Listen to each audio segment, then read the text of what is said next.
Welcome, dear listener. If you could fall asleep inside a blueprint, this is what it might sound like. My voice, a Roman architect, talking you through the creak of scaffolding, the grit of fresh mortar, and the slow, patient magic of arches learning how to stand. Tonight you're not just watching history from a distance, you're on the site with me, boots in the dust, hands on cool stone, listening as the city of Rome grows from rough timber sheds into echoing baths, grand arenas, and quiet frontier forts. If this cozy story helps you drift off, please subscribe, tap like, and leave a gentle comment. Your support keeps the journey continues. You and I arrive in Rome just before dawn. Not the Rome of colossal arenas and marble postcards, but an earlier, quieter city that still smells of wet earth and wood smoke. The sky is only beginning to turn from ink to ash, and on the edge of the forum a tangle of scaffolding and half-built walls waits in the dim light. I am younger than you might expect an architect to be. My hair still has more black than grey in it. My hands are calloused in uneven patches from carrying more timber than I probably should, and my wax tablets are full of smudged lines and second thoughts. I nod to you as if it's the most natural thing in the world that you are here beside me. And I say, come. Before the noise begins, it's easier to see how a city really works. Under our feet, the ground is a mixture of trampled soil, crushed pottery, and stray chips of stone. A mason has left his hammer by a block of rough tufa. The iron head is still cold, beaded with dew. Above us, a row of timber beams sticks out from a wall like the ribs of some half-finished creature. This is what I work with now. Stone, wood, clay tiles, and an imagination that is just learning how far it can reach. Rome, I tell you, is still building its bones. You might be expecting marble everywhere, pale and polished. There is some, yes, but not as much as the poets will later pretend. At this stage, our buildings are honest. Foundations are dug by hand, with shovels and baskets and tired shoulders.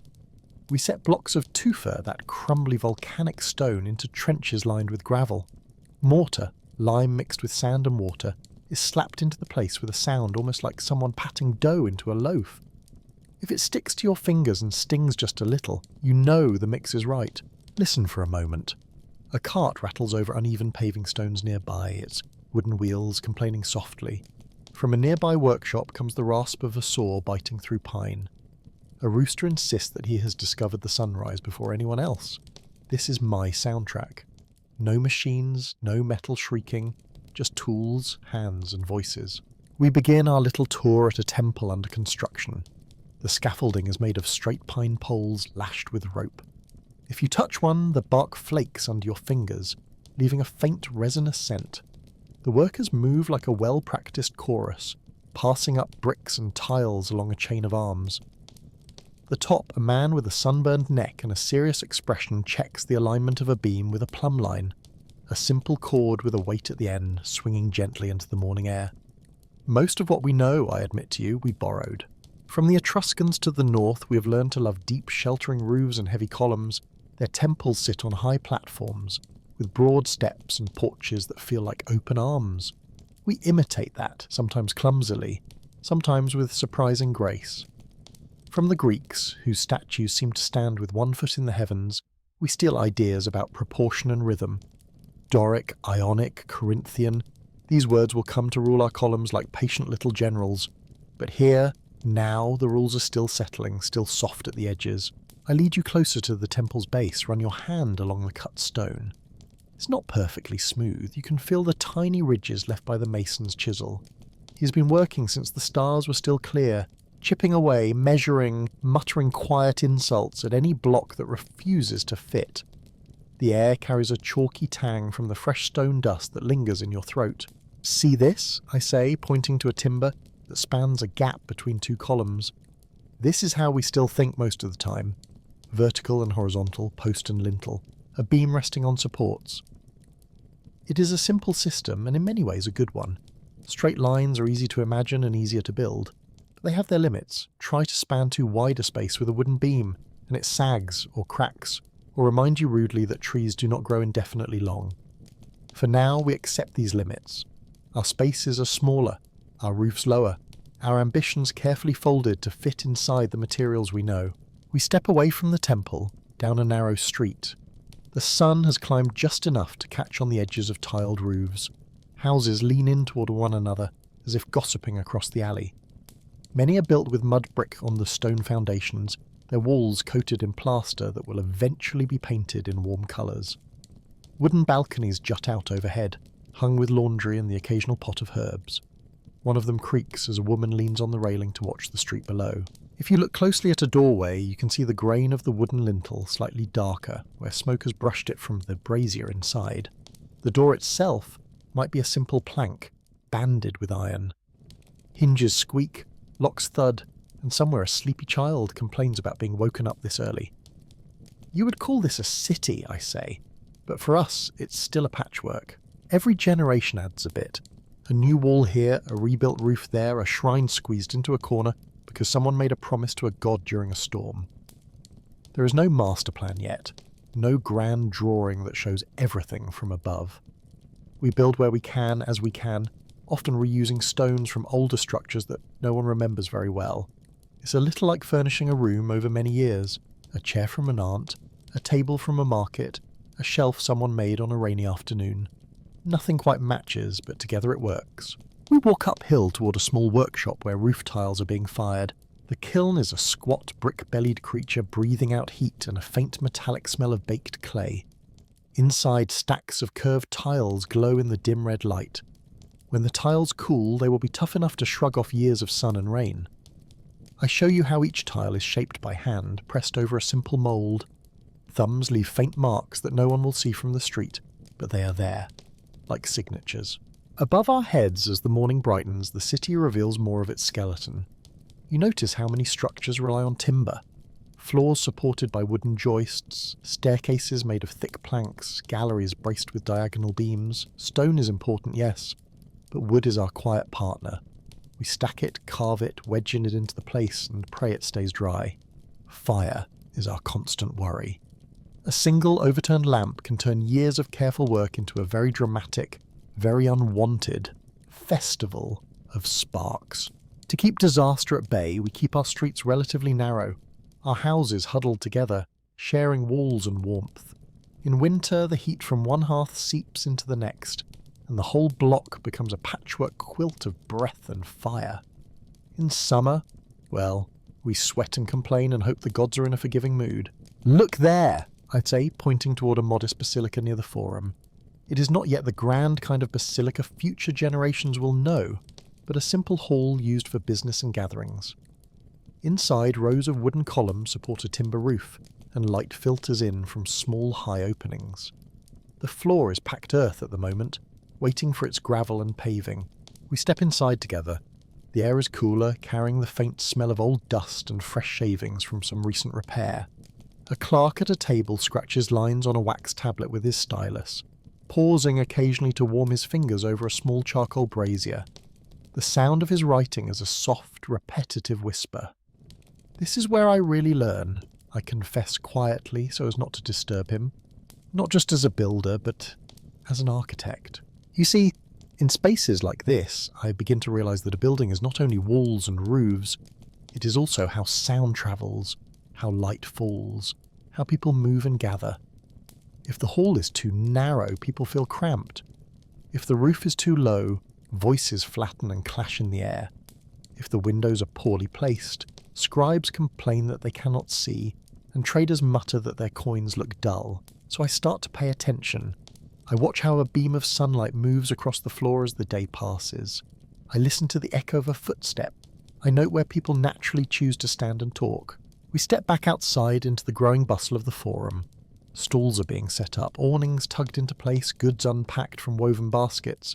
Butcher's block thumps as the knives are tested. Oil lamps are pinched out one by one as daylight becomes strong enough to work by.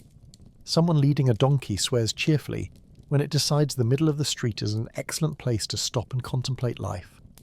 Do not think, I tell you with a small smile, that I do all this alone. Behind every line I draw are the hands of others. There are the surveyors, using their gromus, simple cross-shaped instruments, to lay out straight alignments. There are the skilled masons who can look at a block of stone and see the best way to split it. There are carpenters who understand how much weight a beam can carry before it complains. Plasterers who smooth rough walls into soft planes. tile makers who know by smell when the kiln is at the right heat. I may be the one holding the wax tablet, but they are the ones who turn my scratches into reality. Sometimes, late at night, when the tools are put away and the scaffolds are empty, I walk alone through these half-finished spaces. I run my fingers along fresh mortar that is still damp and cool. I sit on an unfinished step and imagine the flow of people that will one day wear a smooth hollow into its surface. Above me, the timber framework creaks softly as it settles, like a sleeper turning over. If I am honest, Rome at this stage feels to me like a starter apartment of a city.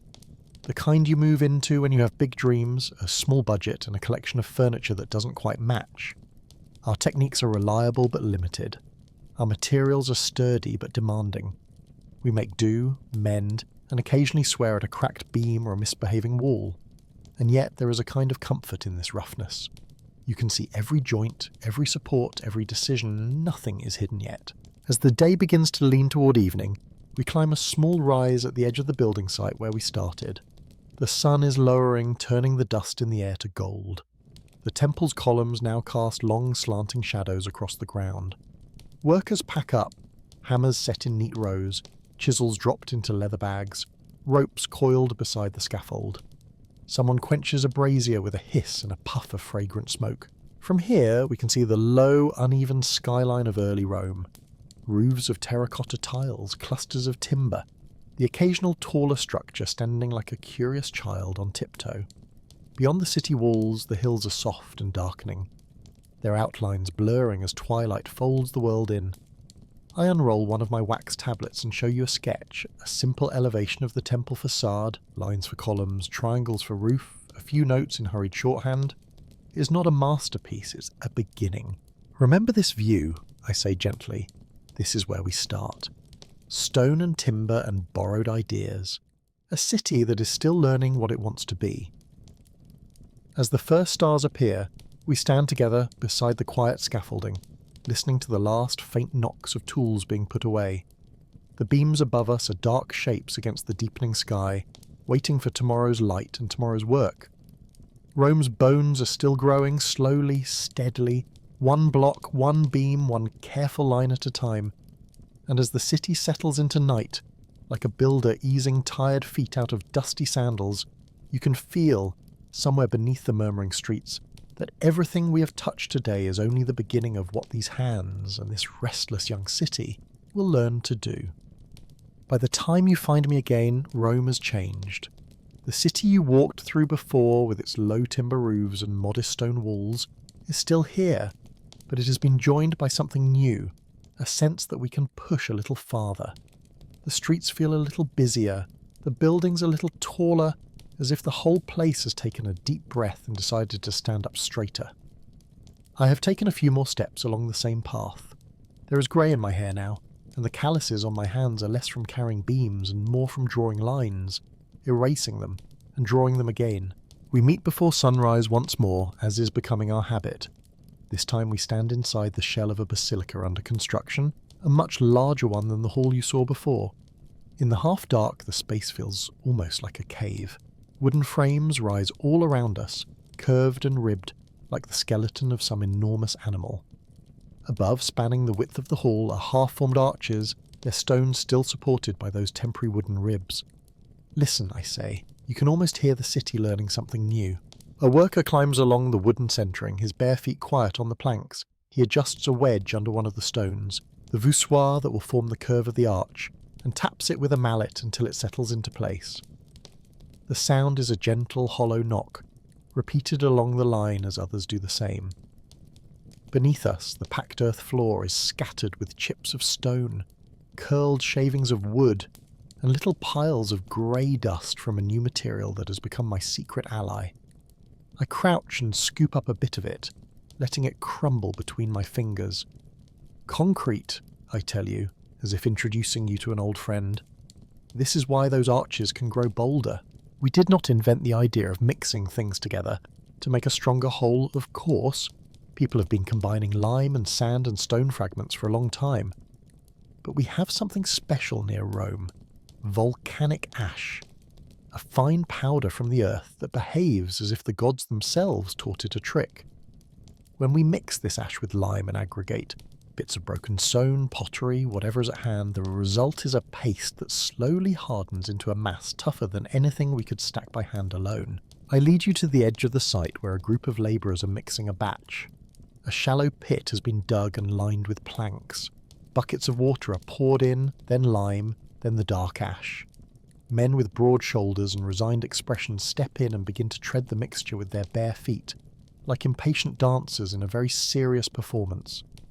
The smell is sharp and mineral with a faint hint of smoke.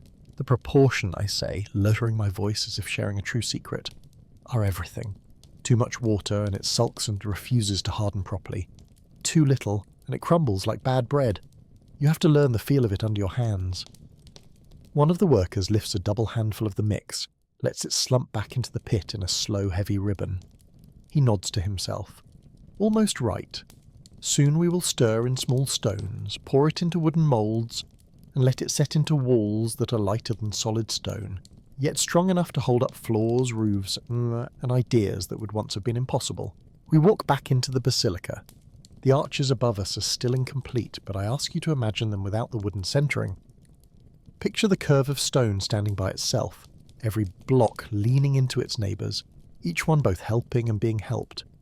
The keystone at the top is small, but once it is in place and the supports are removed, it will hold the whole shape together, turning downward force into a gentle sideways push along the curve. This, I say, is the difference. Timber beams try to resist the weight. Arches learn how to redirect it. We step out into the clearing light of morning and cross the forum. It has grown busier and more crowded since you last saw it. New basilicas shoulder their way between older temples. The facades are more ambitious, the columns taller, the entablatures richer with carving. Even the paving under our feet is more regular, more carefully laid, as if the city has started to grid and measure itself. I steer you toward the edge of the city, where an aqueduct approaches. From afar it looks like a long, patient procession of stone legs, each arch carrying the next on its shoulders. As we get closer, you can hear the quiet rush of water running along the channel at the top, hidden from sight but not from sound. Before we learned to trust arches and concrete, I remind you, moving water over long distances meant following the land, snaking around obstacles, and hoping hills would be kind. Now, we draw a line and teach the landscape to cooperate. We stand beneath one of the great arches. The pier is built of squared stone blocks on the outside, but I let you in on another secret. Inside there is often concrete, poured between stone or brick facings, giving us solidity without wasting good-dressed stone where no one will see it. I press your palm against the pier. It feels cool and faintly damp in the early air. Above us, the arch curves with an easy grace. You can see the same principle as in the basilica, repeated over and over. Each span is like a sentence. And the road of water rides on this stone language from hills to city. I tell you that we calculate the slope of the channel carefully, so that the water flows steadily, but not so fast that it scours the sides. It's a surprisingly delicate thing, this harnessing of something as stubborn as water. We follow the line of the aqueduct a little way, then branch off along a new road leading out of the city. Surveyors are at work here, using their grommers, wooden staffs with crosspieces, from which cords hang on all four sides with small weights. One surveyor plants the staff firmly in the ground, squints along one line of cords toward a colleague holding a pole in the distance, and calls out instructions: step left, stop there, straight. Roads, I say with an affection you might reserve for a favourite pair of shoes, are another way the city stretches. Not upward, but outward. The roadbed is being prepared in layers. Workers dig down, removing loose soil, then lay down stones of different sizes, larger at the bottom, smaller and more compact toward the top. Eventually, there will be a smooth, hard surface that sheds water to the sides, where drainage ditches wait to carry it away. If you close your eyes for a moment, you can almost hear the future. The clatter of wheels, the tramp of legions, the quieter footsteps of merchants and messengers bringing news and trouble from far beyond the horizon. I step aside to let a cart rumble past, its driver giving us a polite nod. Then I turn to you. With straight roads and steady water, I say, our buildings no longer live like isolated islands. They begin to speak to one another. Back in the city, you can see the result. New public spaces rise, designed with more confidence. The next basilica we visit is wider than the last, its central nave flanked by aisles separated by rows of columns. Arches spring between those columns, not just as decoration, but as structural helpers, carrying the weight of the roof along graceful curves rather than asking each beam to suffer alone. Light filters in through clerestory windows high above, small openings that catch the sun and pour it down in soft columns of brightness. Dust motes drift lazily through the beams of light, unhurried, like tiny actors moving across a stage. The echoes in here feel different from the old timber hall. Voices carry more smoothly, the curve of the arches taming sound that would otherwise rattle around and get lost. I watch your face as you take it in. You feel it, don't you? I ask quietly. The space isn't just bigger. It behaves differently. This is what arches and concrete give us. Not just height and width, but control. We can span large areas without filling them with forests of columns. We can shape vaulted ceilings that catch sound, temper heat, and guide the eye. We can hide thick, strong walls behind smooth surfaces, knowing that the real work is being done by layers you do not see. Of course, nothing new arrives without a bit of chaos. I smile a little as I tell you about a patron who demanded more windows and then complained that his hall was drafty. Or the time a young architect, no names mentioned, but he may be someone you know, misjudged the curing time of a concrete foundation and had to watch it slump slowly like a tired donkey before we frantically shored it up. Learning is rarely dignified. Yet Rome as a whole is learning fast. The late Republic hums with competition. Powerful men want buildings that outshine those of their rivals. Temples multiply, porticos line public spaces, warehouses along the river grow taller and more organised. Even the sewers, like the Cloaca Maxima, benefit from improved construction. Arches and concrete allow us to channel waste and stormwater more reliably beneath the streets. It is not glamorous work, but believe me, when the rains come, we are all grateful for a well-built drain. As the sun slides towards afternoon, we pause at a quieter spot, a small bridge over a ditch, barely more than a test piece. It is built with a single arch, not much wider than a room, but it stands gracefully, the stones fitting together with the easy confidence of a well-practiced gesture. This, I say, touching the parapet, is like writing your name for the first time without thinking about each letter. At some point, the hand simply knows. The techniques that once felt daring, like pouring concrete into wooden forms and trusting it to become stone, are now familiar. We experiment with different aggregates, different thicknesses, different ways of combining brick, stone, and concrete. We begin to standardize bricks, stamping them with marks that tell us where and when they were made. A small innovation, perhaps, but each mark is a thread in a new web of organisation. As evening nudges the day aside, I bring you back to the basilica where we started this morning. The arches are still held by their wooden ribs, but the concrete in their cores has grown firmer. A lantern hangs from a peg, its flame sending out a soft amber pool of light. I climb a short ladder to one of the centering frames and tap the underside of the arch with my knuckles. The sound has changed since dawn. It is less hollow now, more solid. The curve is almost ready to stand on its own. Soon, I murmur, half to myself, half to you, we will knock these supports away. For a moment, everyone will hold their breath. And then, if we have done things properly, nothing will happen at all. The arch will simply continue to stand there, pretending it was never in doubt. I descend and hand you the lantern so you can look along the row of arches. In the flickering light, they resemble a series of doorways leading into the future. Through one, you might glimpse an amphitheatre beginning to take shape. Through another, the outline of vast public baths. Through a third, the silhouette of some imperial dream still forming. The city is stretching, I say quietly, upward, outward, and inward, all at once. We have more than stone and timber now. We have arches that redirect weight, concrete that flows and then hardens, roads that run straight and true, water that arrives where we ask it to go. Outside, the last of the day fades, and a soft blue dusk folds itself around the scaffolds and cranes. Workers have gone home, only the buildings remain, silent but not sleeping.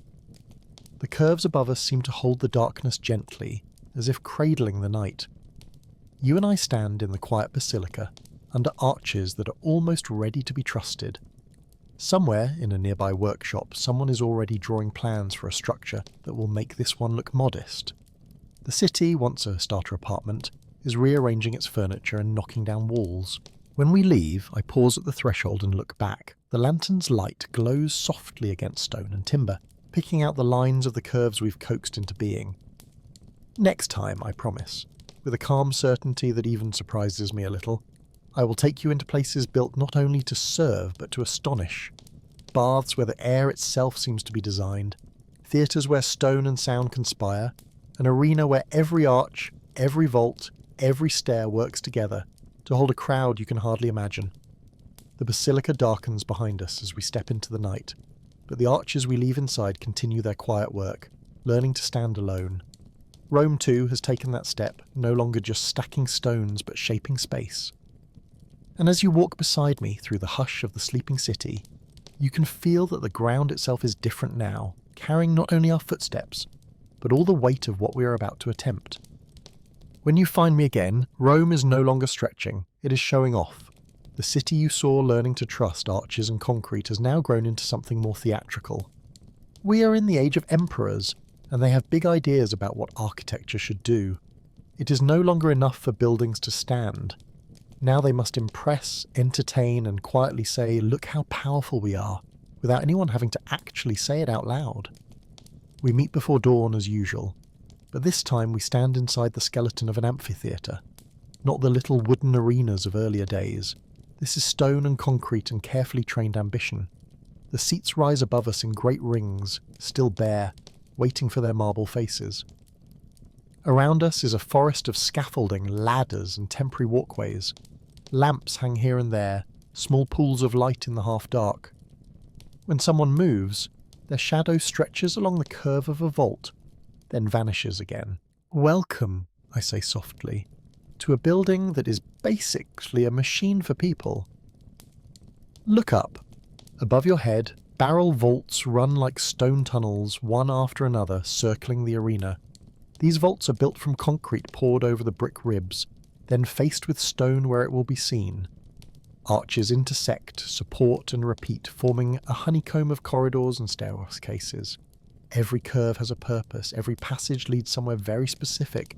A seat, stair, a platform for vendors, who will one day sell bread and diluted wine to the crowd. I lead you into one of the vomitoria, the passageways that bring people from the outside into the stands. The word sounds dramatic, I know, but here it simply means a place where the crowd spills in or out. The vault above us is solid, its bricks laid in careful patterns. You can still see fingerprints in some of them where the clay was pressed into moulds before firing. When this is finished, I tell you, tens of thousands of people will find their seats in a surprisingly short time. They will think only of the show, but the show starts here, in the corridors, in how the building handles all those feet. We climb a flight of stone steps. The edges of the treads are still sharp. No one has worn them down yet. At a landing, a crane stands waiting, a tall wooden frame with a great wheel that men will walk inside to lift heavy blocks. Chains creak softly in the morning breeze. I pat one of the beams with the absent affection of someone who has spent a lot of time arguing with it. Cranes, I say, are as important as columns now. We lift more, higher, and faster than we ever could with muscle alone. Though to be fair, the cranes still use muscle, we've just rearranged it into a circle. At the top of the stairs, we step out into the pale first light of day. The arena bowl opens before us, a vast oval of earth and stone. Down below, the central floor is still a mess of timber supports and half-built mechanisms. Trapdoors and lifts are being tested, ropes pulled, pulleys squealing softly. It is all very practical, very mechanical. Later, people will talk about the excitement, the drama, the crowds. But right now, it is a puzzle of beams, winches, and carefully calculated loads. I lead you along one of the upper corridors, where the outer wall curves around us. From time to time, arched openings frame the sky. Above them, engaged columns and decorative details begin to appear. The facade will show off Greek orders stacked in neat layers, Doric, Ionic, Corinthian, like a well-organised library of styles. But behind that elegance is the real engine. Concrete cores and repeating arches that quietly do all the carrying. This is what I mean, I say, gesturing around us. We have begun to separate the skin from the skeleton. The structure does its work inside. The outside can dress up however it likes. By mid-morning, the site grows noisy. Hammers strike wedges. Workers call to one another. Dust rises in shafts of sunlight that pierce through openings high above. We slip away, leaving the amphitheatre to its clamour, and head toward a different kind of spectacle. The baths.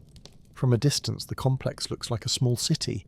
Long halls, towering walls, courtyards, gardens. As we approach, you can feel a faint breath of warmth even before we enter, like an exhale slipping under the doors. Inside, the ceiling of the main hall rises above us in a broad barrel vault. Light streams in from high windows, washing over walls lined with niches and columns that catch it and send it softly back. The floor is a mosaic, cool underfoot, though you know that just beneath it runs a hidden world of heat. This, I say, lowering my voice as if we've just stepped into a temple, is where engineering and comfort finally agree. I guide you through the sequence. The frigidarium, with its cool pools and clean echoing air. The tepidarium, a little warmer, where steam curls lazily around the edges of the room.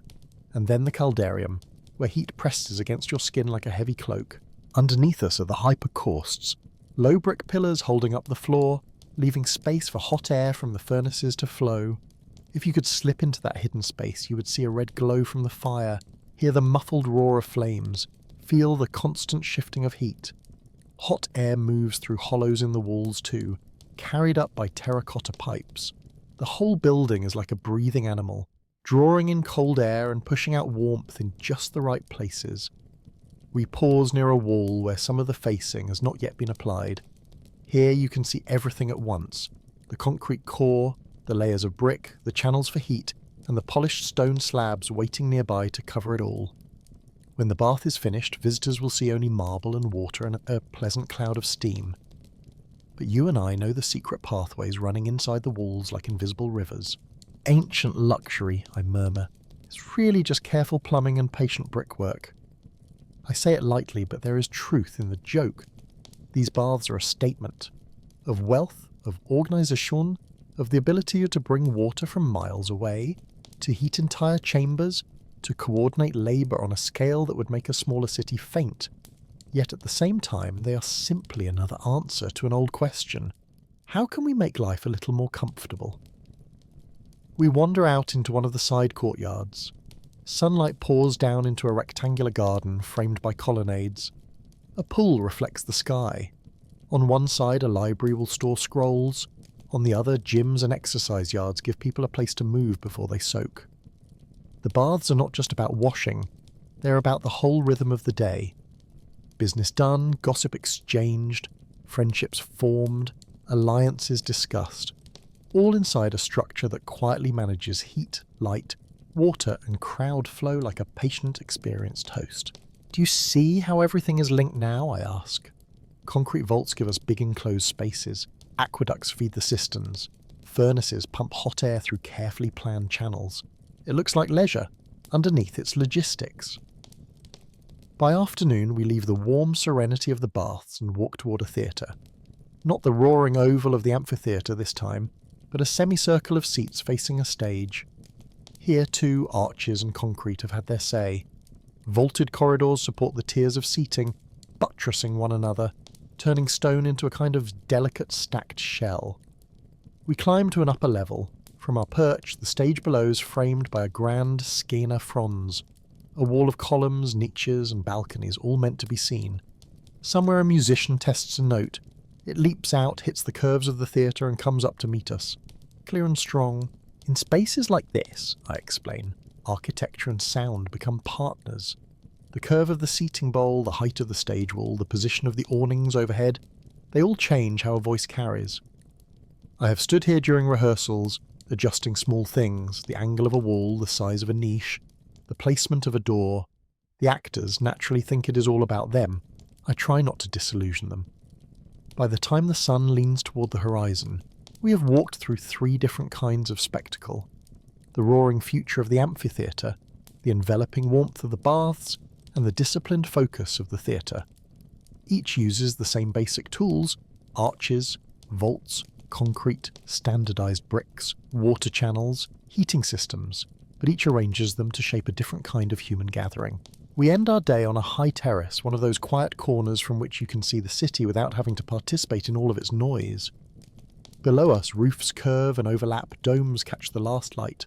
Long colonnades cast bands of shadow. Smoke from countless hearths rises in thin grey threads. I lean on the parapet, the stone warm under my hands from the day's sun. When I was a young architect, I say, I thought in walls and roofs.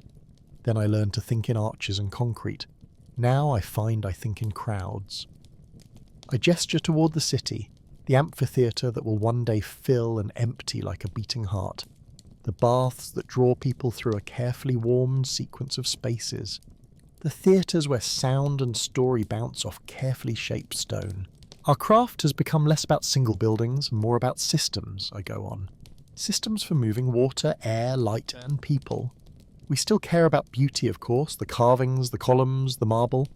But the real beauty to me is when thousands of people can move through a place without feeling the strain of the structure around them.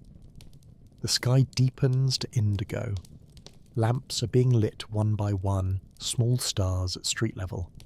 Somewhere a crane creaks as it is tied off for the night. A bath furnace door closes with a comforting rumble. You have seen, I say softly, what happens when a city learns to use its tools to please the eye and the body at the same time. In the next walk we take together, I'll show you what happens when those tools travel across rivers, over mountains, out to frontiers that barely know Rome by name, and how the shapes we have learned here echo far beyond these walls. For now, we stay a little longer on the terrace, watching the curves of domes and vaults disappear into the softness of night. The city hums below us, wrapped in stone that has been taught very carefully how to hold so much life. And as you breathe with it slowly, feeling the day's noise fade into a quiet murmur, you might notice that the arches we once coaxed into standing are now everywhere, above baths and theatres, under roads and bridges, holding up not just buildings, but an entire way of living as the city settles into sleep. When you find me this last time, Rome is quieter. Not silent. Cities never are. But the sharp clamour of building sites and the roar of arenas has faded into something softer. We have walked together through the city's childhood and its show-off years. Now I want to show you what happens after the applause, how our stones wander away from the forum, and how our tricks of arches and concrete keep working in places that barely know Rome by sight. We don't begin in the city, we begin on a bridge. Dawn is only just arriving, a pale smear of light along the horizon. Mist hangs above a broad river, moving slowly in long, sleepy bands. Under your feet the stone is cool. I touch the low parapet with my hand and nod toward the arch beneath us. This, I say, is Rome, even out here, though you can't see the full curve, but you can imagine it. Stones leaning into one another, weight sliding down and then harmlessly into the piers.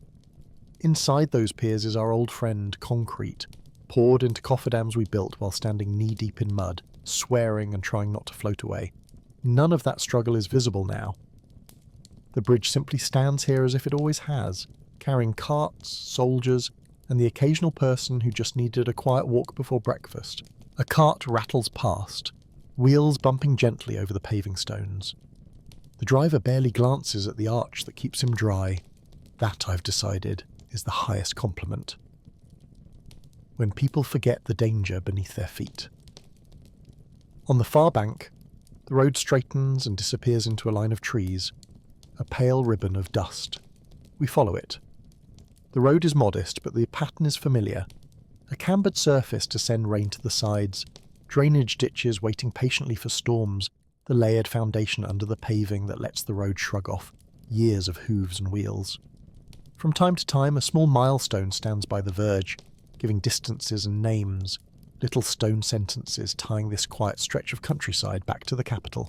When I was young, I tell you, smiling a little at the memory, I thought of buildings one at a time, a temple here, a basilica there.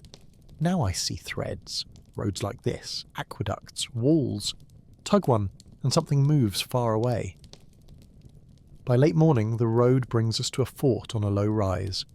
From ground level you see gate towers, stretches of wall, and the steady rhythm of watchtowers.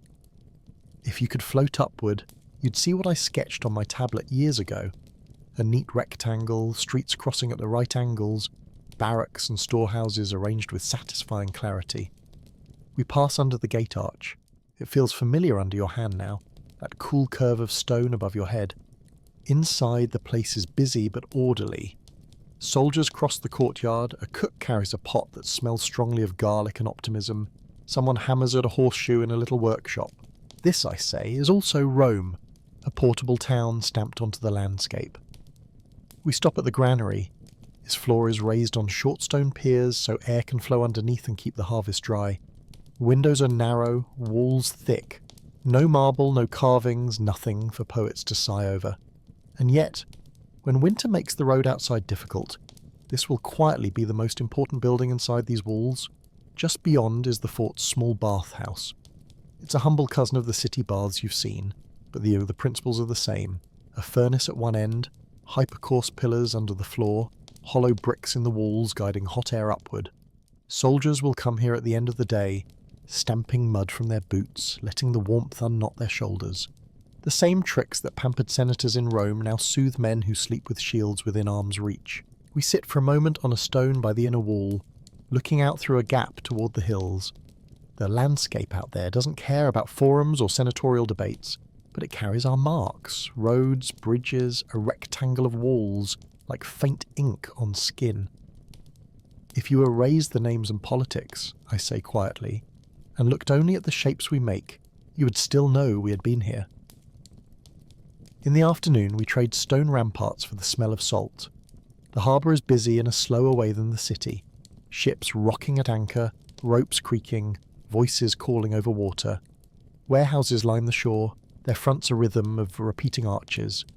Between them, you can glimpse rows of amphorae, stacks of crates, men with tablets counting and arguing about numbers the way priests argue about omens. We walk along a pier built on underwater concrete.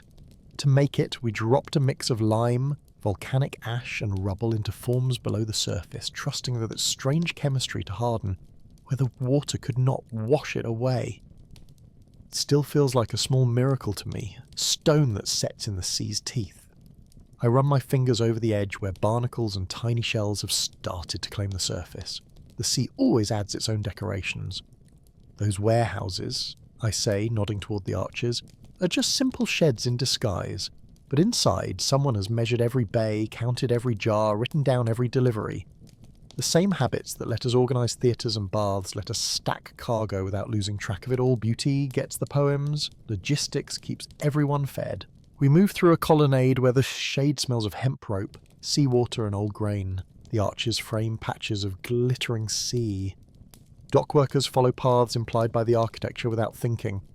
Under this arch for the scales, under that one for the tally, another toward the road inland.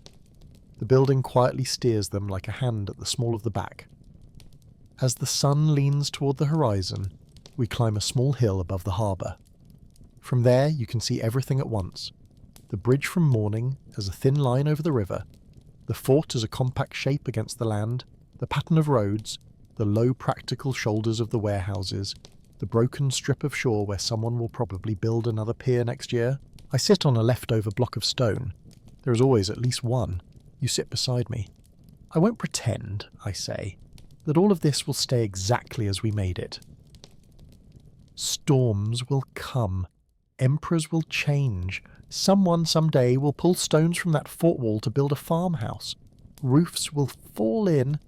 A road we laid so carefully may sink under weeds. The harbour might silt up and ships will choose another cove.